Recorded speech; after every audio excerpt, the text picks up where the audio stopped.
I'm going to count to three. Sim! Sejam bem-vindos, roedores da Sétima Arte. Esse é o RatosCast, podcast oficial dos Ratos de Cinema, e essa é a nossa quinta temporada. Eu sou Marcelo Cipreste, aqui comigo, por mais festivais e férias em 2019, Renato Marcelo. Salve, salve, rataria! Beleza? Cara, por dias não juntou, acho que é duas das coisas que eu mais amo, o Festival do Rio e as minhas férias. Mas ano que vem eu vou programar melhor isso. Que coisa linda. Por mais estreias nacionais e não só nos festivais, em 2019, Patrícia Costa. Yay! Ei, gente, tudo bem? Bem-vindos a esse cast sobre o Festival do Rio. Cara, por muitas estreias de filmes nacionais, viu? Eu falei isso no cast de filmes do mês, como que os filmes que não estrearam no mês passado iam estrear todos esse mês por conta do Festival do Rio. Como tem filme legal nacional estreando esse mês. É verdade. Se essa é a primeira vez que você está ouvindo o RatosCast, você pode encontrar nossos episódios antigos no nosso site ratosdecinema.com. Não deixe de seguir o Ratos de Cinema também no Facebook, YouTube e Instagram. E você também encontra a gente no Twitter, no @ratos_cast. Se você quiser falar com a gente, mandar um e-mail, né? E-mail é uma coisa tão usual hoje em dia. ratoscast@gmail.com ou contato@ratosdecinema.com. Pode fazer qualquer crítica diretamente no e-mail. A gente só aceita crítica pelo e-mail, não faça nas redes sociais. Nosso cast também está disponível pelo iTunes e pelo Castbox. Aliás, se você quiser também ajudar o RatosCast a produzir materiais diferentes, você pode entrar no nosso site, no Patreon. Nós estamos lá no Patreon, patreon.com/ratosdecinema, tudo junto. Dá uma olhadinha lá, dá uma conferida em todos os benefícios que a gente oferece, exclusivamente para quem assina o Patreon. Tem muita coisa legal agora que vai chegando os filmes do mês. Você vai ver vários materiais novos e é muito interessante para você assinar. Então dá uma olhada lá, patreon.com/ratosdecinema.com. Inclusive, este cast que você está ouvindo aqui em versão estendida, a versão inteira. Se você realmente quiser aproveitar o festival, você pode ver por completo lá no Patreon este cast. Nosso tema de hoje, como eu falei, será a 20ª edição do Festival do Rio de Cinema, que foi realizada entre os dias 1º e 11º de novembro e contou com mais de 200 filmes e 60 países, sendo 81 títulos nacionais, para a alegria da Patrícia, entre curtas, longas, documentários e ficção.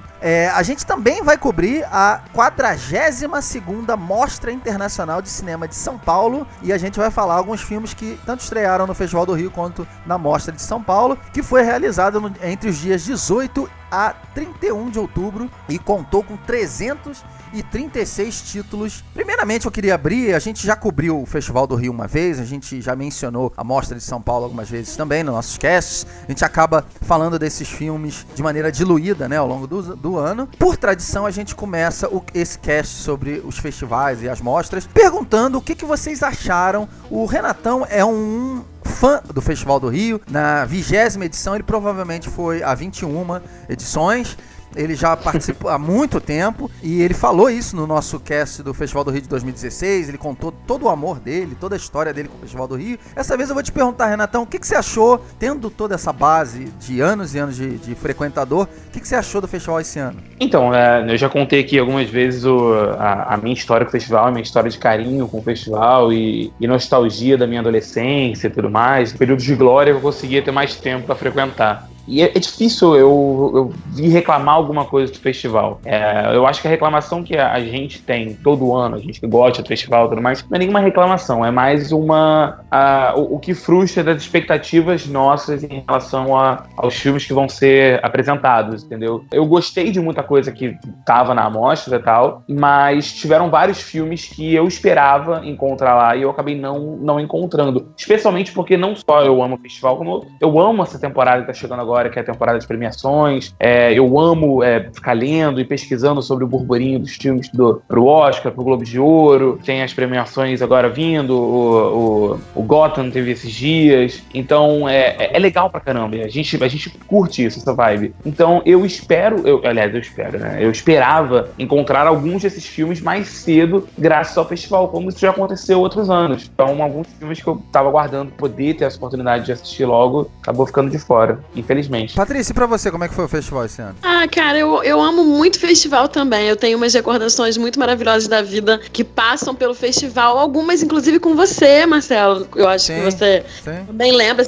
A gente fez muitos festivais, alguns festivais juntos, assim, que foram importantes. Mas eu sempre tenho, diferente do Renato, muitas críticas ao festival. Eu acho que entra ano, sai ano, e eles não melhoram coisas pontuais que precisavam ser melhoradas, sabe? Que é uma desorganização que não acaba. Por exemplo, o primeiro filme que eu fui assistir no festival, eu não consegui assistir, porque teve um problema no cinema, e aí, tipo, eu entendo que essas coisas são pontuais, mas no Festival do Rio não é pontual. Todo ano acontece isso, de eu não conseguir ver 2 filmes que eu queria ver, porque chega lá, deu um problema no filme, deu um problema no cinema, ele sempre tem algumas desculpas muito bizarras, assim. Faltou luz no cinema, assim, estourou uma parada e faltou luz, e eu ia ver o Vida em Si e não consegui assistir porque teve esse problema. Só que olha que coisa, quando eu cheguei no cinema pra assistir, eles ainda estavam montando um painel pra tirar foto, sabe assim, umas coisas que você vê que nitidamente falta algum preparo anterior, sabe? São coisas que já deviam estar prontas, mas tirando essas coisinhas de problema pra comprar ingresso, você compra aí lugares específicos de troca, que sempre dá um probleminha e tal. Eu sempre tenho problema com isso. Foi muito variado, assim. Eu acho que o festival esse ano teve uma quantidade de filmes nacionais, de temáticas diferentes, que eu achei maravilhoso isso, que é uma coisa que tem aumentado todo ano, e eu acho que é muito legal você ter um festival do Rio que valoriza o cinema nacional dessa maneira. Quem me ouve aqui no cast sabe como que eu levanto essa bandeira do cinema nacional, da importância e tal. Então, esse ano eu fiquei, assim, maravilhada pela quantidade de filmes de temáticas importantes, relevantes, interessantes, falando sobre a história nacional e no cinema nacional. Então, me agradou muito, muito, muito mesmo esse ano. Ô Paty, eu concordo, assim, bastante com você nessa questão. Frequentei muito o Festival do Rio e tal, então eu acho que eu posso falar um pouco também, mesmo que seja na parte da crítica. Esse ano aconteceu uma coisa que eu achei, assim, inédita. Eu acredito que seja inédita, não me recordo, mas pra mim foi peculiar. Como eu falei no início do cast, na apresentação, a gente vai cobrir um pouco da Mostra de São Paulo também. Eu, infelizmente, só consegui ver 2 filmes na Mostra, mas eu acompanhei muitos filmes. Eu fiquei com, como é que fala, a programação aberta na minha frente no trabalho todo dia. Eu pensando assim, se eu sair cedo eu vou ver isso aqui, se eu conseguir horário eu vou...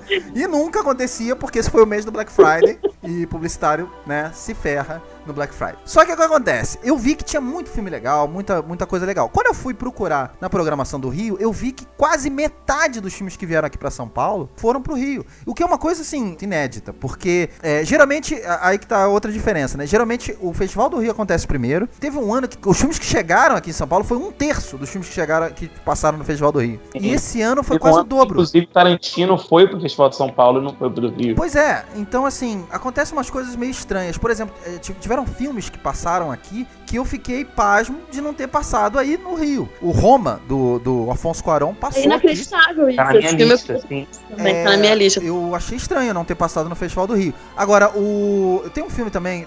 Tem filmes menores também. Tem um filme que tá sendo super elogiado, é um filme sérvio, que ele se chama A Carga. É um filme que eu tô louco pra ver, é um filme criminal e tal. Eu vi críticas maravilhosas. Ele passou aqui no Festival de São Paulo, eu quase consegui ver. E ele aí no Rio também não chegou. Então tinham filmes que eu pensei assim, pô, eu vou ver, porque aí a gente vai se indicando, né? É até por isso que esse casting é legal. Não consegui ver e os filmes não chegaram aí. Então mesmo que vocês quisessem... Mas eu tenho certeza que isso é coisa de organização, Renato, olha, Marcelo. Porque eu tenho sempre essa sensação, assim. E aí eu acho que isso acaba prejudicando, às vezes, pra trazer os filmes. Todo ano, quando acontece isso, de o filme ia vir em cima da hora, o filme não vem. Isso acontece muito. E vai vir filme tal, e aí o filme tá na programação e não acontece. E eu sempre fico com essa sensação de que quando você tá lá, e a gente que meio que trabalha com isso, então vê um pouco dos bastidores do festival também, talvez pro grande público que vá só assistir, isso não chegue tanto, né? Mas pra gente que tá ali, às vezes, numa pré-estreia ou numa cabine, que o festival tem também. Eu ia falar isso agora, porque, tipo assim, eu não vou ficar, vou defender o festival com isso, porque seria hipocrisia minha, até porque eu já passei por situações dessas, de chegar lá e o filme ter mudado o horário da sessão, ou ter atrasado, ou ter cancelado, por N motivos bizarros. Acho que não é uma culpa só do festival, é uma culpa, talvez, geral de organização de cabines, de cinema aqui do inclusive Rio de Janeiro. Inclusive das salas de cinema. Isso, semanalmente a gente comenta aqui problemas de atraso, atraso e bizarrices que ocorrem em simples cabines de imprensa. Eu já peguei cabine com horas de atraso, Patrícia já pegou cabines com horas de atraso. Eu também. O Cipreste já pegou, o Maguinho já pegou cabines que não furaram, aconteceram. que não aconteceram. Elino de errado também é uma questão peculiar dele. Não, a gente sabe que isso é um problema que ocorre na organização geral para esse tipo de coisa. Eu falo pelo Rio de Janeiro, não sei em São Paulo como funciona. Eu falo por aqui porque a gente frequenta aqui. Sim. Mas, pô, você fez pouco em São Paulo, por questão de horário, de trabalho e tudo mais. Tipo, acho que a única que você foi esse ano verdade. atrasou horas. Verdade. Então, verdade. pô, eu acho que não é algo só do festival. Eu não tô falando isso pra passar o pano. Eu acho que é um problema das assessorias mesmo. Exato. É um problema deles, assim. Eles são muito ruins, eu acho, de alguma forma. Nítido. Mas olha só, também, novamente, posso estar errado porque eu não tenho a visão global da coisa. Mas a impressão que eu tenho é que o Festival do Rio, isso não é de hoje, não. O Festival do Rio, ele prioriza muito filmes que vão estrear muito em breve. Alguns filmes que estrearam no Festival do Rio, que passaram no Festival do Rio, estrearam uma semana depois. Sim. Na mesma semana. Ou às vezes na mesma semana. Exato. Mas isso agora não, isso é de muito tempo. Busca Implacável passou no Festival do Rio na mesma semana que estreou. Pois é, então, como o filme já está aqui, eu acho que ele acaba entrando no Festival do Rio. Eu não sei como é que funciona exatamente isso. Eu não tô dizendo que filmes que estrearam recentemente não passaram na mostra, mas não me parece que isso é uma prioridade pra eles, já que, por exemplo, o Viúvas estreou esse mês no circuito, o Viúvas não passou na mostra de São Paulo. Tiveram outros filmes que não passaram. Então... Existem filmes grandes e filmes de importância, tais quais esses que estrearam esse mês, tipo Infiltrados na Clã, ou Você Não Vai Longe a Pé. Cara, são filmes assim, de diretores importantes, como o Spike Lee e o Gus Van Sant, mas existem outros filmes de tão importância, ou qual importância que tem o peso pro Oscar e tudo mais, e poderia ter colocado no lugar desse, sabe? Já que o Infiltrados na Clã e o do Gus Van Sant sairiam esse mês no cinema. Sim. Poderiam ser substituídos por... Aí vão acabar com os filmes de premiação, que a gente vai ficar depois empolgado e querendo ver e tudo mais. Cara, um filme, olha só, um filme que poderia facilmente estar no Festival do Rio. Isso vendo um filme assim, um filme americano, que o povo gosta de ver no cinema e tudo mais, como você falou, de nomes grandes. Cara, Creed 2 vai estrear em janeiro só. É verdade. Janeiro só. Não podia botar o Creed 2 no Festival do Rio? Eu acho que aí é blockbuster demais. E aí eles têm que blockbuster, manter... eu ia falar, eu acho que não. Mas pensa assim, cara, eu acabei de falar, o Busca Implacável passou no Festival do Rio. Mas o Busca Implacável aí que tem um detalhe. Ele é uma produção francesa com um elenco americano, né? Ele foi escrito pelo Luc Besson, dirigido por um diretor francês. Então ele tem a pegada Europa. Sim, mas o lance do Creed, por mais que é um filme blockbuster e tudo mais, o Creed 1 teve indicações ao Oscar.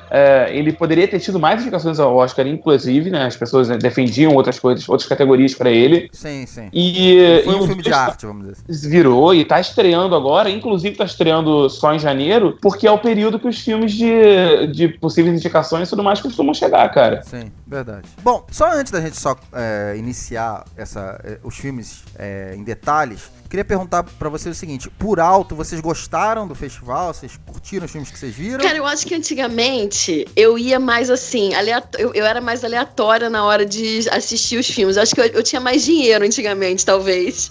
Eu acho que quando eu era mais nova, eu tinha mais tempo e tinha mais dinheiro. Fato. E aí agora, eu acho que por não ter nenhuma das duas coisas, nem tempo nem dinheiro, eu acho que eu sou mais seletiva na hora de decidir o que eu vou ver. Então é difícil eu me decepcionar muito, assim.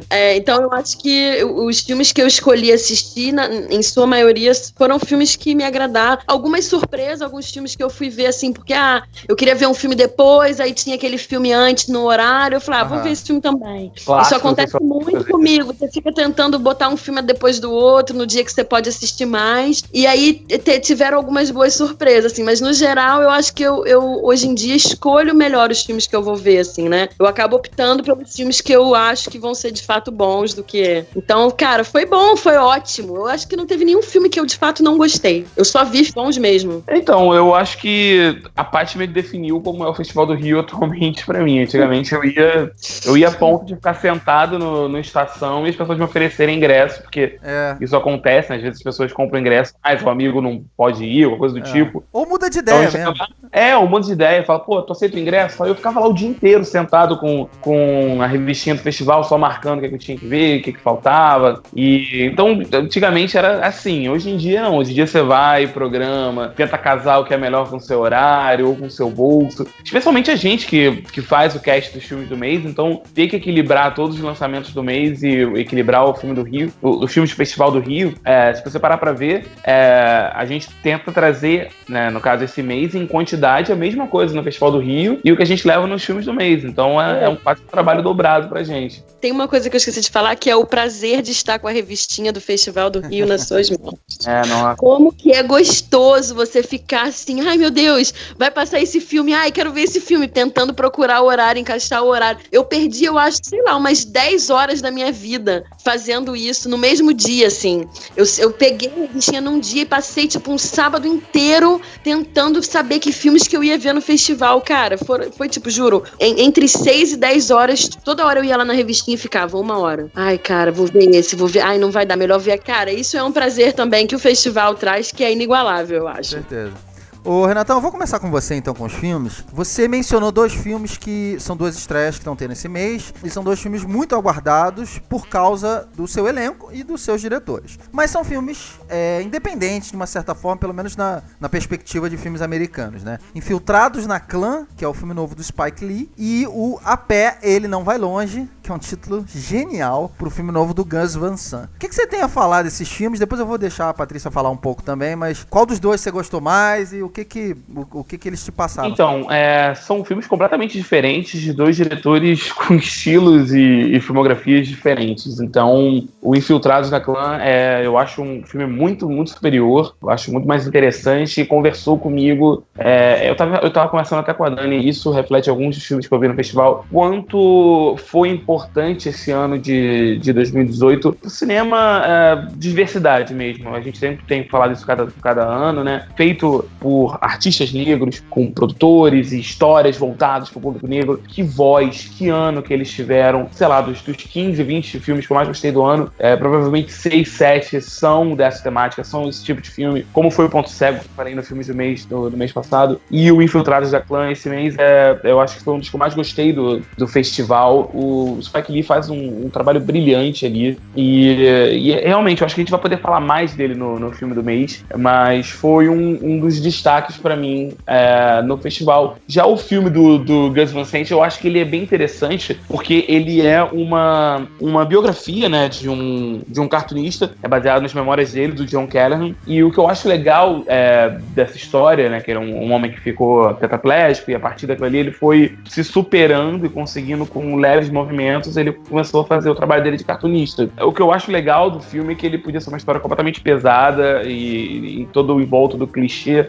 de cinebiografias, graças ao estilo do Gus Van Sant, o olho dele um pouco mais sensível e a maneira dele de montar a história, ele que sempre é um dos montadores do filme, fica uma coisa menos convencional, fugindo um pouco do clichê, e eu acho que isso que me chama mais atenção com o filme, fora, claro, as atuações. Tem um elenco fantástico, porra, o Joaquin Phoenix, cara, o cara destrói. Tem uma cena final dele com o Jonah Hill, que é incrível, é o meu momento favorito do filme, por exemplo. Infiltrado na Clã é provavelmente um dos melhores filmes que eu vi, assim, o melhor filme que eu vi no festival. Tá lá em cima, assim. Tem um outro filme que eu vou falar que cara, é o favorito, mas o Infiltrado na Clã com certeza tá lá em cima, assim, e junto com os melhores filmes que eu vi esse ano. Se você pensa que é a história de um policial negro no Colorado, que vai, de certa forma, se infiltrar na Ku Klux Klan, não tem como não ter noção do quão pesado é isso, né? Do caminho que poderia ser uma história dessa. Uma história que é baseada em fatos reais. E, cara, metade do filme você passa, tipo, rindo. Só que é um rindo, assim, você fica... Você não sabe se você tá rindo de nervoso, se você tá rindo porque, de fato, é muito engraçado. E eu acho que é brilhante a maneira... correto você rir, né? Não, cara, você não sabe se era pra você tá rindo. Ainda mais a gente, tipo, eu. Exato, tipo... Socialmente correto, eu ri disso. Rindo, sabe? É meio conflituoso, assim, assistir esse filme. Mas, ao mesmo tempo que tem essa leveza da comédia, imediatamente na cena seguinte você tá, assim, chocado. sem palavras de como continuar vivendo depois do que aconteceu. Então tem essa dualidade, assim, entre a comédia e o horror, e entre a realidade e a ficção, porque apesar do filme ser baseado em uma história real, obviamente, como todo filme baseado em histórias reais, você tem muita coisa que é criada pra dar coesão àquela história, né? Tem muito embelezamento, como eles falam, né? Você acaba maquiando certas coisas pra poder deixar, de certa forma, a história mais palatável. Só que esse filme, cara, você nunca sabe o que é real e o que era mentira. Você fica assim, isso não, isso deve ser essas coisas de filme pra poder deixar a história melhor. E não, quando você chega em casa e você senta sua bunda pra pesquisar, você descobre que as coisas que você supôs que talvez fossem mentira, não. Aquelas coisas é que de fato são as coisas reais e fica pior. Então, assim, tem toda essa coisa entre o pesado e o cômico que é explorado de maneira brilhante, junto com a relação dos dois, né? Eu vou falar pouco porque eu sei que a gente vai falar mais desse filme, mas a relação do Adam Driver com o John David Washington. É o filho do Denzel. Tem essa dualidade também. Então o filme é todo baseado nessas dualidades e ele brinca com isso o tempo todo de uma forma, assim, impecável. E é inacreditável o que ele faz nesse filme. O filme que você vai sair do cinema, assim, sabe? Sem saber muito bem pra onde ir, o que fazer depois. Esses são os filmes que, de fato, mexem comigo, que eu gosto de ver nos festivais. E as pessoas têm um comportamento diferente quando elas assistem filmes em festival, né? Isso é muito curioso, eu acho. As pessoas reagem e falam e parece que conversam com o filme de uma maneira diferente quando você vai assistir aquele filminho ali no final de semana. Então isso foi muito interessante de ver também. A maneira como as pessoas interagiram com o filme. E o outro filme, eu discordo um pouquinho do Renato, assim, eu gostei do filme, eu gosto muito do Gus Van Sant, só que eu acho que ele perdeu uma boa oportunidade de explorar melhor o personagem do Callahan. Eu conhecia já antes os quadrinhos dele, o tipo de humor dele, e eu, quando assisti o filme, eu fiquei um pouco surpresa, assim, porque eu achei que o filme foi por um caminho mais dramático do que eu esperaria que fosse, assim, porque a sensação que eu tenho com relação à personalidade é que era um cara meio ácido, ele tinha um humor muito ácido, talvez seja um equívoco, né, a gente tá acostumado a ver o humor dele, mas talvez ele na vida pessoal não fosse assim, mas eu senti falta de uma coisa um pouco mais pra esse lado, que é um lado que associava mais a personalidade dele. Mas, cara, tem umas cenas desse filme que, como o Renato falou, essa cena final dele com o Jonah Hill. O Jonah Hill que, assim, tá irreconhecível praticamente nesse filme. E o Joaquin Phoenix, cara, sério, que venha o Coringa, porque ele pode fazer o que ele quiser. Olha só, já que a gente tá no campo da discordância, então, me permitam discordar um pouco de vocês do Infiltrado na Clã. Esse foi um dos poucos filmes que eu vi no festival. Eu gosto do Spike Lee, não gosto do Spike Lee dos anos 2000, apesar de gostar de um ou outro, mas acho que ele é um cara extremamente irregular na filmografia dele de um tempo pra cá. Eu gosto do que ele tá falando nesse filme, da mensagem. Eu não gostei de como ele disse, ou seja, da forma que ele disse. E nem pela questão da comédia, não, que eu acho até interessante o Spike Lee ir pela questão da comédia, mas é pela forma maniqueísta do filme. Os vilões são absolutamente caricatos nesse filme. Isso me incomodou, assim, profundamente. De um lado, os brancos, muito escrotos. Muito. Todos eles. Até os que ajudam, vamos dizer assim, são escrotos. E os negros são muito bons. Em absolutamente tudo. Tudo bem, como eu falei, não é a mensagem. Isso pode ser uma maneira dele contar o filme. É a maneira que ele quer te vender que aquilo é uma história real. E os personagens, eles são absolutamente imbecis em algumas situações. Em outras situações você fica se perguntando por que não fizeram assim. Quer dizer, algumas cenas eu achei lindas. Tem uma cena nesse filme onde eles estão treinando tiro e você não vê onde que eles estão treinando tiro. E aí quando você finalmente vê, é uma cena linda, assim. Tem momentos maravilhosos. Tem um momento, o Renato até citou isso no Letterboxd dele, onde ele faz uma referência a um filme clássico do cinema. Nossa, cara, é absurdo. É absurdo. Tem momentos espetaculares, mas eu digo, algumas coisas eu acho que ele poderia ter repensado melhor. Eu achei esse filme é o mais próximo do cinema dele dos anos 80, 90, quando ele fazia o Faça a Coisa Certa, sabe? São os filmes que eu curto mais dele, mas não me agradou de todo, não. Agora, o elenco, cara, que legal, né? Esse ator eu não conhecia, John David Washington, cara, ele tem os trejeitos do pai. Ele tem os trejeitos. A voz, ele cara. Falando, se você fechar o olho, é o Denzel Washington, cara. É bizarro. E ele tem aqueles tiques do Denzel Washington de tipo, what do you think? Sabe assim, quando eles dão uma afinada na voz pra falar? Uhum. E é absurdo, assim. É muito legal. É muito legal. Cara, sabe quem me surpreendeu muito? O Topher Grace, cara. É outro ator que eu gosto também bastante. Isso me surpreende porque eu gosto dele. Tem bons atores no filme. Tem muita coisa legal. É um filme que eu recomendo. Mas eu acho que ele tem problemas. Mas como o Renato falou, a gente vai falar ainda mais depois dele. A gente vai tretar sobre ele nos filmes do mês. Pois é. Ô Patrícia, eu vou passar pra você, já que eu passei pro Renato os consagrados, eu vou passar pra você os independentes. Tiveram filmes independentes que têm feito sucesso, né, nos Estados Unidos, em alguns festivais por aí, de diretores que a gente não conhece tanto. Alguns com atores reconhecíveis no seu elenco, mas que tem certeza que muita gente não deve ter nem reparado. Enfim, você que é uma pesquisadora de cinema, com certeza foi ver esses filmes, como você mesmo falou, deve ter ido ver já sabendo que eram bons filmes, que já tinham sido consagrados lá fora. Sem Rastros é o Leave No Trace, da Deborah Granick, e é um filme que eu quero ver, porque tem um dos meus atores favoritos, que é o Ben Foster, e A Rota Selvagem, que é o Lean on Pete, que é um filme, dizem que é um filme sobre cavalos, mas eu tenho pra mim que não seja só isso. Então, que é um filme que tem o Steve Buscemi e a Chloe Sevigny, que são atores já mais famosos. Então eu queria que você falasse um pouco desses dois filmes independentes de sucesso aí. Vou começar falando com o... Ai, gente, eu tô com problema com os nomes desses filmes em português.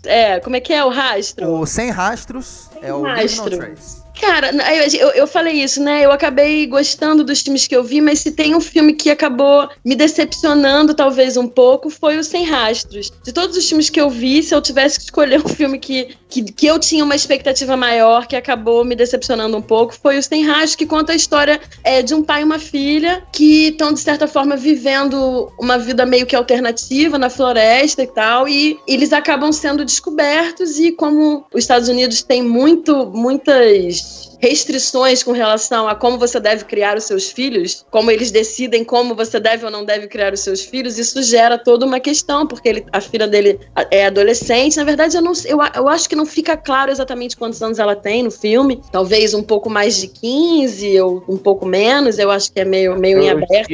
Eu diria 15 e 16. Por aí, né? Entre 14 e 16, talvez. O filme começa muito bem, com ele determinando essa vida deles ali, como que eles criaram esse universo dos dois vivendo no meio de um parque, só os dois, e como é que eles fazem pra pegar água. Na verdade, esse início o primeiro ato do filme, ele é bem bacana nesse sentido de você consegue ver como é que é a relação deles e como é que eles sobrevivem mesmo. E, na verdade, tem uma coisa que lembra um pouco o Capitão Fantástico. Fantástico. Você tava falando, eu tava lembrando do Capitão Fantástico na minha cabeça. Você acha que ele vai pro caminho do Capitão Fantástico, que vou te dizer que era o caminho que eu tava esperando, só que na verdade a sensação que eu tenho é que o filme acabou se perdendo um pouco e acabou sendo sobre alguma outra coisa que você não sabe muito bem o que é, na verdade. Aí, no final das contas, ele é muito mais sobre o pai do que sobre a relação deles, do que sobre... É legal de ver, é interessante, é um caminho diferente, mas eu acho que perdeu-se talvez a oportunidade de explorar melhor essa relação deles e o impacto dessa escolha que eles fizeram e de ter que sair, eventualmente eles têm que sair de lá e têm que tentar se enquadrar, né?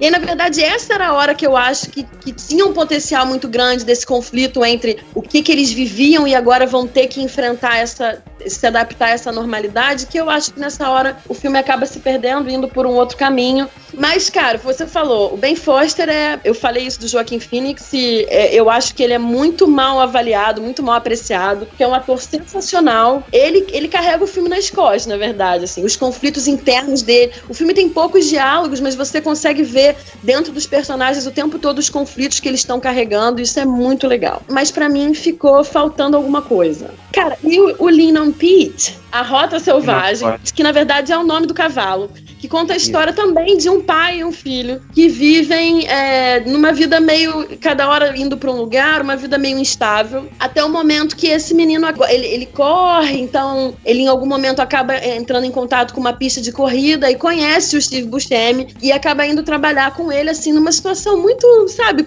é bem corriqueiro, assim. E aí acaba se afeiçoando a esse cavalo. E aí tem um desenrolar de coisas que vão acontecendo, que acontecem na vida do menino, que essa relação dele com o cavalo acabam virando uma âncora, sabe? Um lugar onde ele acaba encontrando um carinho. Na verdade, a sensação que eu tenho sobre esse filme é sobre ausências. E, cara, uma coisa que é extraordinária nesse filme são os diálogos. Todos os personagens são muito bem trabalhados equilibrados no sentido de que você não tem essa coisa de vilão, não tem vilões nesse filme. Todo mundo tem lados bons e lados ruins, e você consegue ver isso muito bem através dos diálogos. Então, cada diálogo é imprescindível para que você conheça melhor aquele personagem e a história de maneira geral. Então, é um filme que você tem que estar muito atento aos diálogos para poder entender o contexto geral, entender de onde vem cada um daqueles personagens. E o mais legal que também quem me acompanha sabe, eu tenho um problema com esse maniqueísmo, né? Que nem você falou do clã, mas aí também aí é outra situação. Mas eu tenho um problema quando você cria esses super vilões que você tem que combater o mal, personificações do mal, quando na vida real isso não é assim que funciona, né? Na verdade, é um garoto muito carente. Essa rota que ele tá buscando, a sensação que eu tive no filme é que é uma busca muito por preencher uma coisa que nele falta, sabe? Uma busca pelo carinho, uma busca pela família. Na verdade, eu fiquei muito com essa sensação de que é um filme que fala muito sobre ausências, muito mais do que presenças. E, cara, à medida que o filme vai escalando, é uma dor, um aperto que dá. É um filme que te cativa muito, é emocionante demais, mas eu não acredito que seja sobre o cavalo, não. Acho que o cavalo é só uma espécie de âncora que tá ali pra meio que carregar a história pra algum lado que talvez fosse de qualquer maneira, mesmo sem o cavalo. Cara, a fotografia desse filme é muito legal também. Renatão, você quer falar alguma coisa desses dois filmes? Você também viu? Vive os dois, cara. Eu falo bem breve. O Sem Rastro, eu achei um filme muito bom. Eu acho que a Paty falou bastante do Ben Foster aqui. Tá fantástico, mas eu acho que o filme não é nem só dele, cara. A Thomasin McKenzie, que faz a filha dele, ela é fantástica. Para mim, ela é o coração do filme, a relação dos dois é o que segura. Eu vi o filme mais como um reflexo do que o distúrbio pós-traumático causado pela guerra faz com as pessoas, do que uma simples relação de pai e filho. Todas as escolhas dele são tomadas devido ao estresse pós-traumático que ele teve, já que ele é um veterano da guerra do Iraque e tudo mais, e o como a falta dele em encontrar conforto, encontrar apoio, encontrar qualquer tipo de situação que volte a ser normal pra ele. E isso interfere muito na relação dele com a filha, na relação dele com outras pessoas ao redor, e eu acho que é isso que o filme tenta explorar um pouco mais, mas isso ao meu ver, claro. O Lynn Pitts, cara, ele é um dos que eu mais gostei do ano. Eu acho muito interessante porque, como a Paty mesmo comentou, ele não pega um vilão, o filme não tem um problema. Ele é simplesmente um menino que, por situações completamente banais da vida, ele vai se perdendo no mundo, vai tentando se encontrar, ao mesmo tempo que ele vai tentando se encontrar no mundo, encontrar o caminho dele. É uma história de descobrimento de um jovem que perde, né, o senso de lar, o senso de família. Ele tenta buscar muito o lugar dele, é uma história de amadurecimento. Eu acho interessantíssimo o filme, e é um filme bom de se ver em festival. Bom, eu fiquei curioso pelos dois filmes. Eu não mencionei, mas o Infiltrado na Clã já estreou, a gente chegou a falar dele, né? Estreou dia 21 de novembro. A Pé, Ele Não Vai Longe, vai estrear dia 27 de dezembro aqui no Brasil. O Sem Rastros não tem data de estreia aqui no Brasil, que é o Leave No Trace. Agora, a Rota Selvagem, já estreou aqui no Brasil, no dia 15 de novembro. Aqui, então está em cartaz, tá até passando um cinema perto de mim, tô até curioso de ver. Logo depois do festival, aquilo que a gente estava falando, uma semana depois. Um outro filme que estreou dia 15 de novembro, aqui, que já está em cartaz, e eu vi no festival, é um filme chamado Em Chamas. Drama sul-coreano, meio policial, meio suspense. E ele é a indicação da Coreia do Sul para o Oscar. E isso, assim, eles já escolheram isso há muito tempo. E assim, com uma certeza absoluta que ia ser esse. A Patrícia viu esse filme também, mas eu queria só falar brevemente sobre ele pelo seguinte: esse talvez foi um dos melhores filmes que eu vi esse ano. Já começo a dizer por aí. Eu não tinha dúvida que seria, eu vi críticas completamente diferentes do filme, mas, cara, absolutamente hipnotizante. O filme tem quase 2h30 de filme, ele é mais lento que isso. Na expectativa que você tem de sentado no cinema, parece que ele tem umas 3h40. Mas, cara, cada cena nesse filme, não tem uma cena nesse filme que você fale assim, dá pra tirar essa cena. Podia tirar isso, podia não ter essa cena. Tira. Essa cena dava pra passar 100. Ao contrário, por exemplo, do Infiltrados na Clã, que eu tenho algumas cenas que eu acho que poderia. Mas aqui, não. É absolutamente importante. Esse filme conta a história de um jovem que faz bicos pela cidade. Ele se diz escritor, ele se apresenta como escritor, mas você nunca vê ele sentado escrevendo absolutamente nada. Pra não ver ele lendo um livro, é muito curioso. E ele se apaixona por uma menina. Na verdade, ele no início ele não se apaixona por essa menina, ele conhece a menina. Ela diz que eles se conhecem, ele não lembra de onde. Passa-se um tempo, ela vai viajar, volta, e ela volta com um outro namorado. porque eles nunca tiveram nada, assim, fixo, né? Ela volta com o namorado e aí começa aquele triângulo, aquele estranho triângulo amoroso. Em algum determinado momento, o filme se chama Em Chamas, tá? Em determinado momento do filme, um desses personagens revela uma coisa interessante, que é um crime, é uma coisa criminal que ele faz constantemente. Eu não vou dizer o que é, porque é uma parte da surpresa do filme. Mas, a partir daí, o filme vira uma outra coisa, uma coisa completa, que é uma tradição do cinema sul-coreano, né? Você acha que vai ver um gênero, e o gênero é completamente distorcido, em formas que você não espera. Cara, que filme maravilhoso. É um filme lento, é um filme que ele constrói muito bem a atmosfera. Tem coisas que até agora que você não entende completamente, porque você talvez tenha que ver o filme de novo, você tem que conversar com as pessoas, você tem que analisar melhor. Mas assim, é absolutamente espetacular, assim. O cinema coreano, ele tem essa característica, né?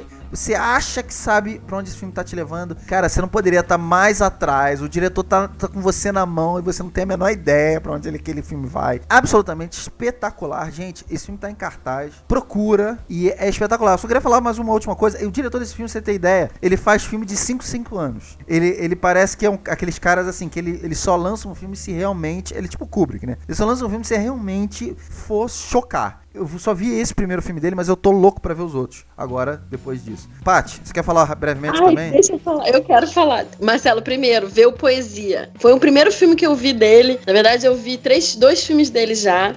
O Poesia é um dos meus filmes favoritos do cinema sul-coreano, que é inacreditável. São filmes que tomam o tempo que precisa pra construir a narrativa e principalmente pra construir a questão psicológica. Eu acho que tem uma coisa assim, quando você se dá... O filme começa, é lento, né? E você tá ali assistindo. Quando você vê, quando você menos espera, você não tem como estar fazendo outra coisa que não seja estar ali assistindo. Você não consegue ir no banheiro. Você não consegue respirar. Se você for no banheiro, você perde. Agora, vai ser agora que vai acontecer aquilo. Você fica na expectativa daquilo que vai acontecer e ele constrói essa tensão gradativa de uma forma muito legal. E tem uma coisa nesse filme especificamente, que é um filme de muito poucos diálogos, mas os atores estão excepcionais. Cara, tem o ator principal, que o Marcelo falou, que é o Lee Jong-soo, que faz o cara, que é um cara do interior, que vai estar na cidade fazendo bico. Ele fala muito pouco no filme, mas você vê todas as emoções na cara dele o tempo todo. Que ator sensacional, que filme maravilhoso, cara, que final.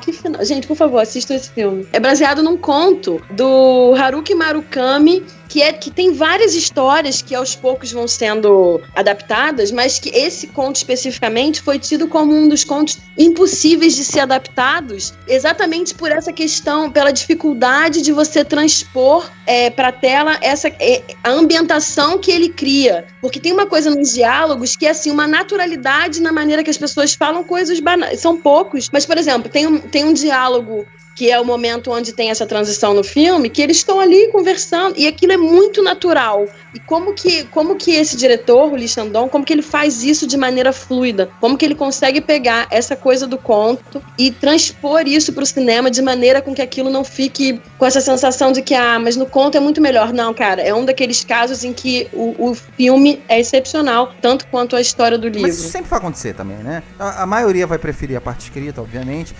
Eu não sei, eu vi o filme pelo filme, eu sabia muito pouco, procurei saber muito pouco. E eu acho que as pessoas têm que ver. Eu só quero dizer o seguinte, parte desse triângulo, esse rapaz novo, né, que volta com a namorada, é o Steve Yeun, que é o ator... Do The Walking Dead? Do Walking Dead. Walking Dead, E ele aparece nesse filme falando em coreano, né, ele não fala nenhuma palavra em inglês nesse filme. Legal. Eu vou te falar, eu acompanhei o Walking Dead. Ele é muito bom, cara. Ele fez o quê? 7 temporadas no Walking Dead? 7. Ele saiu na série. Eu vi tudo, eu vi até ele sair de cena. Cara, em 7 temporadas, ele não fez 1% do que ele faz nesse filme. Porque nesse filme, cara, ele é o charme. Ele é o Gatsby de uma certa forma. Então, tem cara, e o filme, inclusive, faz essa menção ao Gatsby, né? Isso é legal também. Tem um charme todo especial nesse personagem dele. E, cara, que ator legal. Gostei demais dele. Em Chamas, tá em cartaz. Procurem. Esse foi o meu filme favorito do festival. Aí, tá vendo? É um dos meus do ano, Paty, sinceramente. Foi o meu favorito do festival. Eu fico triste de ter perdido. Mas, Renatão, ainda tá em cartaz no Brasil. Você pode correr atrás. Renato, eu vou te pedir pra fazer aquele pacotão. Tem 3 filmes aqui que eu queria que você falasse brevemente. Os 3 filmes eu tô curioso pra saber o que você vai falar, porque eu tô curioso de vê-los. Primeiro é o Mau Exemplo de Cameron Post, que é o filme que a Patrícia viu também, depois eu vou deixar ela falar um pouco. Você viu um filme chamado também O Ódio que Você Semeia, The Hate You Give Us, que é a adaptação de um livro de bastante sucesso e tal, também tô curioso por esse. E um filme que, cara, eu já vi um debate, assim, lindo, maravilhoso, num podcast sobre esse filme, se chama Three Identical Strangers, que é um documentário, eu quero muito ver o que você vai falar desse filme também. Então, manda ver esses 3 aí pra gente, por favor. Tá, primeiro eu vou falar do mau exemplo de Cameron Post, The Miseducation of Cameron Post, da Desiree Akhavan. Ela é protagonizada pela Chloe Grace Moretz, é o segundo filme dessa diretora, né? E nesse filme mostra a Chloe Grace Moretz, que é a Cameron Post, que é uma menina que tá em descoberta de sua sexualidade, tem um relacionamento com um rapaz, um relacionamento heterossexual, mas ao mesmo tempo ela se envolve com uma amiga dela, e ela tem um relacionamento às escondidas com a amiga dela, até que ela é pega, na verdade, pelo menino, e isso acaba, a história chega na família dela, e o que acontece é que ela é levada para uma espécie de acampamento, né, onde ela fica isolada lá para tratar com outros jovens numa espécie de terapia de orientação sexual em grupo. E lá ela e todos esses jovens acabam tendo que aprender a reprimir suas escolhas sexuais e quem eles são de verdade. Eu acho que o filme, se eu não me engano, a parte vai me lembrar melhor, se passa acho que no começo dos anos 90, não é? Final dos anos 80 e dos anos 90. Então, é um reflexo de uma época. Se a gente acha que hoje em dia tá ruim, naquela época era muito pior. Naquela época era muito, muito pior, era muito mais difícil você conversar sobre sexualidade, sobre aceitação, e era difícil ter uma conversa saudável entre os jovens e os adultos, e ao mesmo tempo era difícil os jovens encontrarem um espaço seguro para eles poderem descobrir a sexualidade deles e conversar sobre a opção sexual, e que às vezes vai muito além do hétero e do homossexual. Então é um filme interessante. Eu acho que eu esperava um pouquinho mais dele, mas o texto, que era o que eu tava mais aguardando do filme, eu achei bem competente. Já o Ódio que Você Semeia, né, The Hate You Give, como eu tava falando mais cedo do Infiltrado na Clã, eu acho que ele é um desses filmes que eu te falei desse ano de representação da cultura negra e da importância. Ele, na verdade, é dirigido pelo George Tillman Jr., que eu acho que o filme mais famoso dele é O Homens de Honra, que especialmente aqui no Brasil eu acho que faz muito sucesso, todo pai gosta desse filme. E ele também dirigiu aquela franquia Barbershop, a Barbearia do Barulho, com Ice Cube e tudo mais. Ele fez aquele filme com The Rock também, o Faster.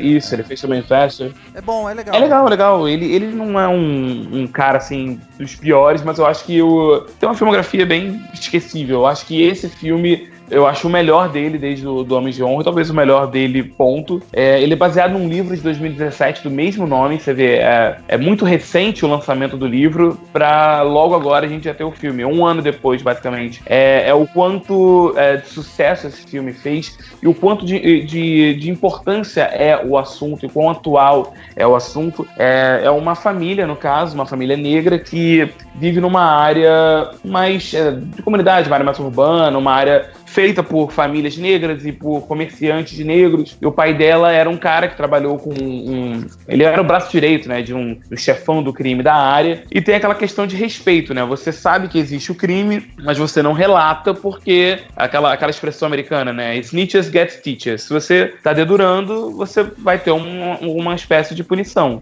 E isso acontece. E, na verdade, eles vivem nesse medo, né? De como agir, como ser uma família negra naquele local, e pelo medo disso acontecer com ela, né, na verdade o medo dentro da escola, eles veem as escolas públicas daquela área como você vai pra escola pra você morrer ou pra você virar bandido. Então a família dela, tentando salvar ela e os irmãos, colocam eles numa escola particular, conseguem bolsa, eles vão pra uma escola basicamente predominante de brancos. E lá ela começa a se dividir.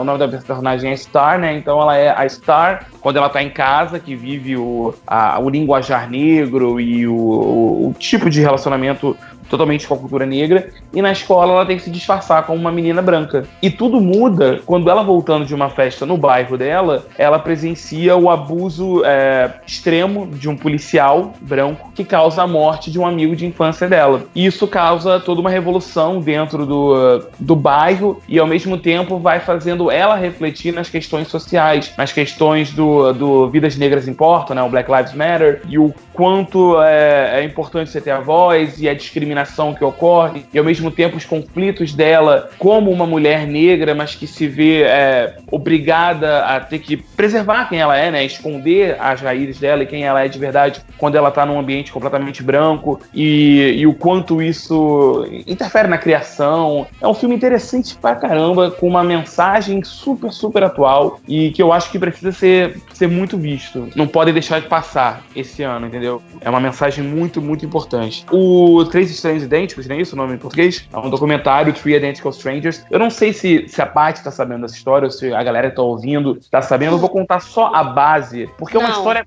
muito, muito, muito peculiar. Eu particularmente não sabia antes, né, da história desses Sim. dessas 3 pessoas. Imagina, Paty, você tá chegando no seu primeiro dia de faculdade e você entra no campus e você vê que todo mundo começa a olhar pra você e te cumprimentar e falar oi e chamar você por um outro nome e você achar isso a coisa mais estranha do mundo, até que você entra no seu dormitório, o seu colega de quarto olha pra você, vê que tem alguma coisa estranha em você e pergunta onde você nasceu, se você foi adotado, e você responde sim, eu nasci no dia tal, fui adotado. Aí a pessoa fala, você tem um irmão gêmeo. Essa é a história desse filme. O cara vai, ele chega no campus, acontece isso, um cara do campus aponta que o irmão dele estuda naquele campus, eles correm pro telefone, entram em contato com o cara, vão na casa do cara, eles se encontram, são 2 pessoas completamente estranhas, que foram adotadas, o hospital acabou separando eles, e isso virou matéria de jornal e tudo mais. Fantástico, adoro essas histórias.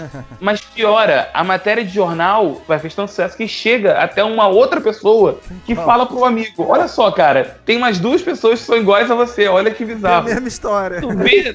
Não são 2, são trigêmeos, cara, que foram separados do nascimento pela maneira mais bizarra do mundo. Então, quando eles se reencontram, eles viram um grande sucesso nos anos 80 dos Estados Unidos. Eles vão em todo tipo de programa de televisão, eles fazem propaganda, são convidados a festas, vão na mansão da Playboy, fazem participação no filme no seriado das Panteras. Eles viram uma febre realmente, e os trigêmeos. A grande parada que eles queriam saber era se realmente o afastamento deles fez eles serem parecidos, se eles tinham gostos por mulheres similares, se eles fumavam o mesmo cigarro, se eles gostavam dos mesmos esportes, se eles tinham os mesmos talentos. E o que é mais surpreendente no filme é o motivo por trás da revelação, o que aconteceu com eles. Eu não sei nem se é legal eu falar aqui. Não. Isso é uma grande surpresa do filme, é uma grande surpresa pra mim. Se você acha que essa história que eu contei aqui agora já é bizarra o suficiente, vocês não têm a menor ideia do que é o por trás do Três Estranhos Idênticos. Eu acho que ele, como um documentário, ele é bem mais inferior do que a história em si. A história é muito mais bizarra. Eu acho que o filme ganha porque é uma história esquisitíssima. A Paty falou, é um caso que você vê no Fantástico. Só que existem coisas por trás disso que fazem tudo isso ser muito mais sujetivo a um debate, deixa tudo mais esquisito e mais com tons de cinta do que realmente é uma história linda de 3 irmãos se encontrando. O filme mais estranho do festival que eu vi. Os 3 filmes eu fiquei curioso de ver. O Three Identical Strangers não tem data de estreia. O Mau Exemplo de Cameron Post ainda não tem data de estreia também. Mas eu acho que como já tem título em português, deve ser em breve. Agora, o Ódio que Você Semeia estreia 6 de dezembro aqui no Brasil. Então mês que vem... Esse nome é muito bom, falando nisso. Sim, a Paty viu muitos filmes nesse festival. Ela tem... Assim, se a gente fosse entrar só nos filmes dela, eu teria que fazer um cast só com ela. Mas eu vou pedir pra ela escolher, dessa lista toda que ela me passou, 3 filmes, assim como o Renato também falou de 3. Mas eu vou te pedir pra escolher os 3 melhores que você viu. Então, o primeiro filme que eu vou falar é O Anjo, que é um filme que é uma coprodução argentina e espanhola, que é a história de um garoto. É um menino super bonito e simpático e boa praça, que tipo meio que charmoso e conquista todo mundo, que é uma história real desse menino que é tipo o primeiro serial killer conhecido, que ficou conhecido como Anjo da Morte, talvez o primeiro serial killer argentino, ou sei lá, um grande serial killer que era um menino e fugia totalmente aos estereótipos do assassino, né? Ele era um menino de classe média, loiro, dos olhos claros, super bonito e simpático. O filme é construído da maneira que o serial killer, esse garoto, ele vê o mundo. Então tem uma banalidade em tudo, assim, uma banalidade na violência, tem uma sensualidade, e não chega a ser um desprezo, é só uma ausência de sentimento, assim. Tudo acontece, de repente tem uma cena de violência muito grande e você fica assim, cara, não acredito. E aquilo é lidado talvez se lida com isso já com certeza pelo olhar dele. Então isso é impactante demais. E cara, e tem umas cenas muito engraçadas. E o cinema argentino tem isso também, né? Tem um tipo de humor que é muito específico e muito peculiar. Então é muito interessante de ver porque é uma história real e a maneira como o filme é construído é muito bacana. Então O Anjo, que é de Luiz Ortega, com o Chino Darín, que é o filho do Ricardo Darín, Mercedes Morán também, que é uma atriz argentina que é uma das mais conhecidas aqui, mas é um filme que vale a pena ver, porque é bem diferente mesmo de tudo que eu tinha visto, mais ou menos com relação a esse gênero. É bem interessante. Bom, o segundo filme, que é assim, também foi um dos meus filmes favoritos no festival, que foi uma surpresa e um prazer de assistir, que é o Be Natural, a história não contada da primeira cineasta do mundo, que é a história não contada de Alice Guy Blanchet, que é considerada uma das primeiras diretoras de cinema do mundo. É um documentário, né? E quando o filme começa, tem uma coisa assim de se questionar para os cineastas famosos, para os cineastas, para as pessoas que trabalham com cinema, quem já ouviu falar nela, né? Cara, 90% das pessoas não faz a menor ideia de quem ela é, e ela foi uma das primeiras não só mulheres, mas pessoas a usar uma câmera para contar uma história narrativa, assim, né? No tempo em que você usava a câmera para filmar trens e, de repente, você tem uma pessoa contando uma história com início, meio e fim. Então, ela foi uma das primeiras pessoas a ver no cinema essa possibilidade de contar histórias. E é uma pessoa que ninguém ouviu falar. Inacreditável. E o filme explora muito isso. Explora a importância do registro, explora como que a história é contada de forma a ocultar e enterrar algumas pessoas, né? A gente tem isso de falar, né, de que a história geralmente ela é contada pelos vencedores, mas como é assustador e assombroso você ver uma personalidade importante para a história do cinema que ficou esquecida porque simplesmente era uma mulher. Então, o filme aborda essa questão do feminino, mas não só isso. Por que essa personalidade da história do cinema, ela foi esquecida? O filme é narrado pela Jodie Foster e o trabalho de pesquisa realizado por esse filme é inacreditável. Ninguém conhecia, né? Então, você tem uma quantidade de material pela primeira vez sendo exibido por um público que desconhece inteiramente a história dela. É maravilhoso de você ver o resgate que esse filme fez dessa história e os questionamentos que levanta, porque tem muitos documentários que são documentários e contam a história da pessoa, mas não aproveitam aquele tempo para você levantar questões e para você tocar em certas feridas, e esse filme faz isso muito bem, mexe em muitas feridas e é muito interessante de você assistir não só a história dela, mas esse grande questionamento que é como que uma personagem desse nível ela é esquecida. Como que acontece na história do mundo, não só na história do cinema, de você ter essas personalidades que simplesmente desaparecem. Então é muito legal, muito legal. Por favor, assistam esse filme. Guy Blanchet, a história não contada da primeira cineasta do mundo. O terceiro filme que eu vou falar, que é o A Sombra do Pai, que na verdade conta essa história dessa menina que mora com o pai. Muitas coisas vão acontecendo na vida deles, eles perdem a mãe, e o pai vai definhando, e ela na cabeça dela, ela cria essa ideia de que ela pode, com os poderes mágicos que ela acredita que tem, trazer a mãe de volta. E, na verdade, em algum momento, isso vira a única opção plausível para a vida, porque o pai começa a definhar, e aí você tem essa filha que vai ocupando esse lugar de responsável pela casa, responsável pela vida. E, cara, a maneira como esse filme é filmado é muito bonito. O filme é da Gabriela Amaral Almeida, com a Nina Medeiros, Júlio Machado, Luciana Paz. Na verdade, o elenco não é muito conhecido, na verdade, praticamente nada conhecido, mas ele é muito bem filmado, e a história tem esses elementos do sobrenatural, assim, né? Essa exploração do psicológico, que é uma coisa que me agrada muito, que é muito bem feita nesse filme. E é um drama da vida real, em que você tem, às vezes, as pessoas que têm dificuldades de quando perdem as pessoas, e você tem essa coisa das crianças que, às vezes, têm que ocupar espaços que elas ainda não estão preparadas para ocupar. Então, o filme trabalha com todas essas questões de maneira muito bonita e delicada. Então, é um filme que me chamou muito a atenção, me marcou muito. Eu saí do cinema, assim, meio que devastada pela história, e é um filme que eu recomendo muito. Obrigado, Paty. Vai respirar, beber uma água, no Duovente, aí na bombinha. Aqui a gente agora encerra, né? A gente falou de bastante filme, a gente conseguiu ver bastante coisa, felizmente. Tem muita coisa que vai chegar. Desses filmes todos que a Patrícia falou, infelizmente nenhum ainda tem data de estreia. Isso acontece muito com o cinema nacional. Eu lembro que o Maguinho, no cast passado, ele dos filmes, né? Do Festival do Rio, ele falou de vários filmes legais, até os filmes que venceram também e não estrearam. Eu queria que você fizesse um balanço, Renatão. Tem algum que você ainda quer ver, que você espera que estreie, você ainda vai procurar? Não faltou, cara. Assim, é o que eu expliquei mais cedo. Eu gostei do festival. Eu achava só que certos filmes faltaram ali, né? Uhum. Não só faltaram pra eu assistir, mas faltaram chegar no festival. Essa é a minha única questão. Se eu puder aqui falar bem brevemente alguns deles. O Roma, você mesmo comentou que Roma passou na Mostra de São Paulo, não chegou no Festival do Rio. O Green Book é um filme que está sendo muito, muito, muito bem falado. Um grande favorito pro Oscar, que curiosamente é dirigido pelo Peter Farrelly, quem diria. Sim. E o Can You Forgive Me, da Melissa McCarthy, cara, tá sendo muito, muito bem falado. Inclusive, ela tá sendo apontada como uma das grandes favoritas à indicação de melhor atriz coadjuvante. É isso mesmo, Melissa McCarthy indo pra sua segunda indicação ao Oscar. O First Reformed, que é o filme do Paul Schrader com o Ethan Hawke, eu esperava que ele fosse chegar pelo Festival do Rio. Ele já tá em on demand lá nos Estados Unidos há muito tempo. O Eighth Grade também é o filme do Bo Burnham, que muito, muito bem falado. O Bo Burnham, se eu não me engano, ganhou como melhor diretor no Gotham. É um dos filmes mais elogiados do ano. Nada também. Então, são tipos de filmes que eu esperava assistir ali e não chegaram. Entre os filmes que chegaram, os 3 que eu quero mais ver e não consegui ver por falta de tempo e tudo mais. O filme coreano que vocês falaram, Em Chamas. Eu não vi o filme novo do Barry Jenkins, Beale Street Could Talk, eu não lembro o nome em português. Mas porque o último só tinha uma sessão. Que eu falasse, eu acho que é isso mesmo. Só tinha uma sessão num horário que eu podia e eu acabei me enrolando e acabei perdendo ela. E eu acho que o filme que eu mais queria ver no festival, por falta de horário, não deu pra mim.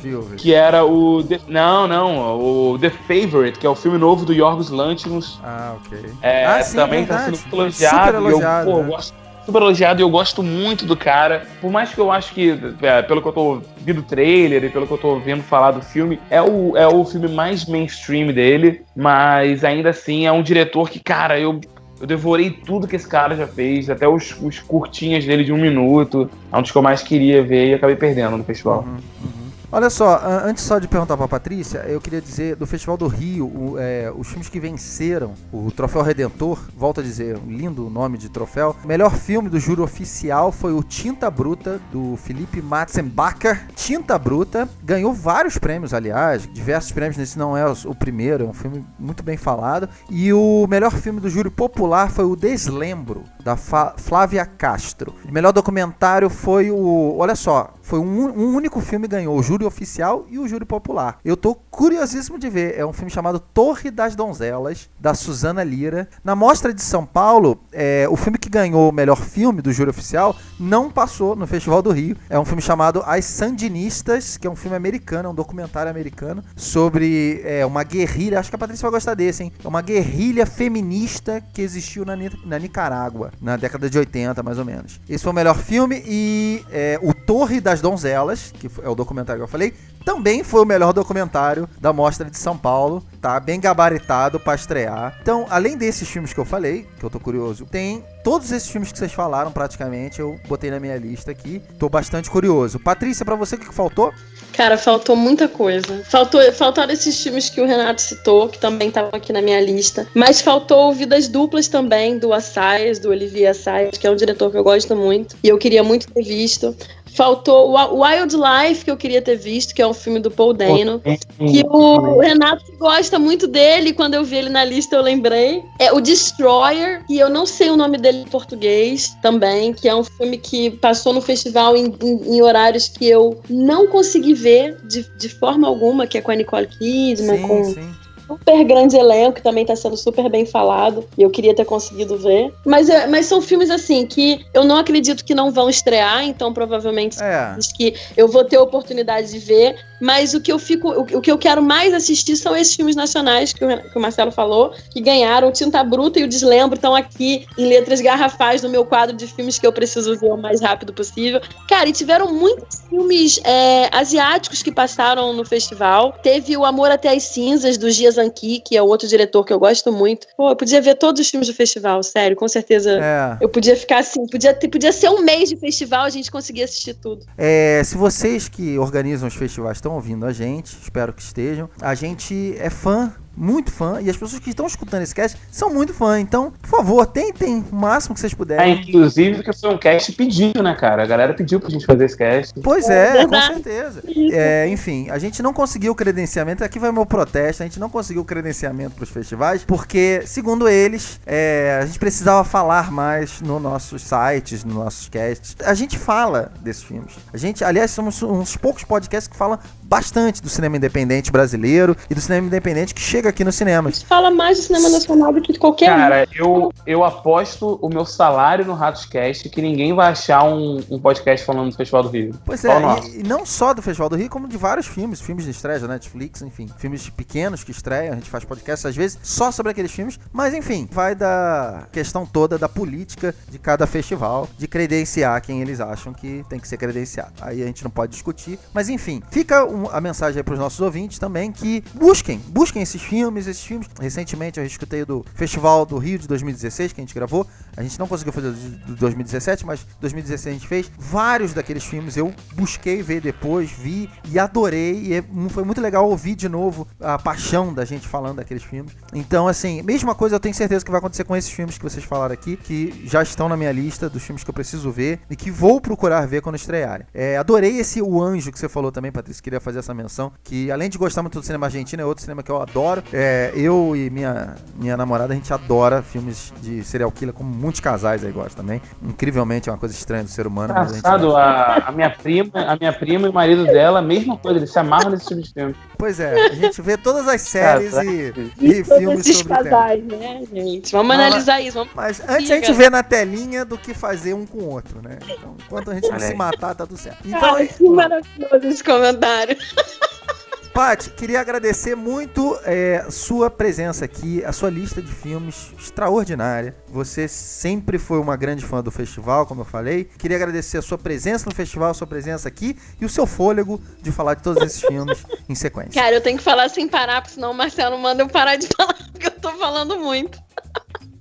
Mas, cara, cara, é um prazer, cara. A gente respira cinema, né? A gente aqui no cast, toda hora, toda semana, a gente tá gravando. Se não sou eu, são vocês. A gente tá meio que uma grande parte da vida é direcionada pra isso. Então, quando você tem um evento como o Festival do Rio, que concentra tantos filmes, eu falei isso no início, de que, quando eu era mais rico, quando eu tinha mais dinheiro e tinha mais tempo, mas eu achei esse ano, surpreendentemente, o festival não tão caro. Eu não sei, eu acho que antigamente eu tinha essa sensação de que era muito caro o festival, de que o preço do festival era maior do que o preço do cinema normal, mas esse ano, não sei por que a sensação que eu tive é o contrário, que estava mais em conta assistir filme no festival do que assistir filme no cinema mesmo, principalmente se você comprasse os pacotes e tal, então tava valendo bastante a pena. Cara, é um prazer enorme falar sobre cinema, falar sobre o festival, ainda mais na companhia tão agradável quanto a de vocês. Obrigada pelo convite, e ano que vem estamos aí de novo, de preferência com credenciamento. Alô, Festival do Rio, estamos aí. Então, até a próxima e muito obrigado. Nas redes sociais, Patrícia Costa, quem quiser me procurar, estamos aí. Até breve. Um beijo. Obrigado, Paty, mais uma vez. Renatão,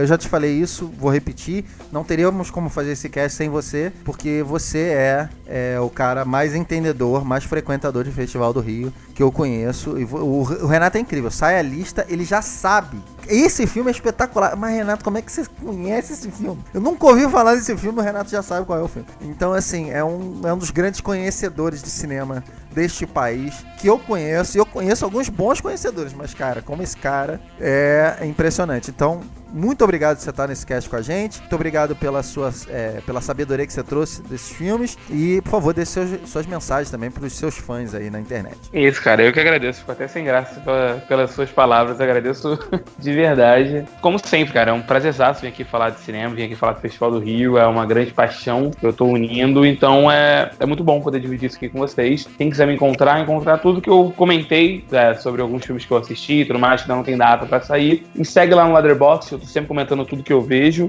É Renan Maciel com 2 L's no final, ou Renato Maciel, assim como minhas redes sociais, Facebook e Instagram, /Renan Maciel com 2 L's no final. E é isso, quem quiser saber mais de alguns outros filmes aqui, procura a gente no Filmes de Novembro. E é isso, valeu, galera. Até a próxima. Muito bem, Renatão. Obrigado mais uma vez. Obrigado a vocês dois.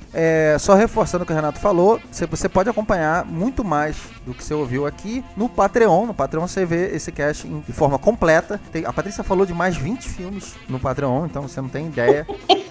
Com certeza vale a pena você conhecer mais filmes através do Patreon. Visita lá, gente, patreon.com/ratos de cinema, tudo junto. Tenho certeza que você vai achar um pacote que tem tudo a ver com você e você vai conseguir acompanhar melhor todo esse material que a gente oferece aqui no Ratos Cast. Eu sou Marcelo Cipreste. Você pode acompanhar a análise de todos os filmes que eu vejo no meu letterboxd.com/mcipreste com Y. Ratos Cast mais uma vez agradece sua companhia.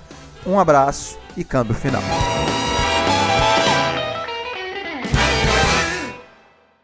Recomendo muito quando esse filme... Cara, eu sempre fico recomendando esses filmes nacionais que, no fundo, eu acho que as pessoas não vão ver, né? Mas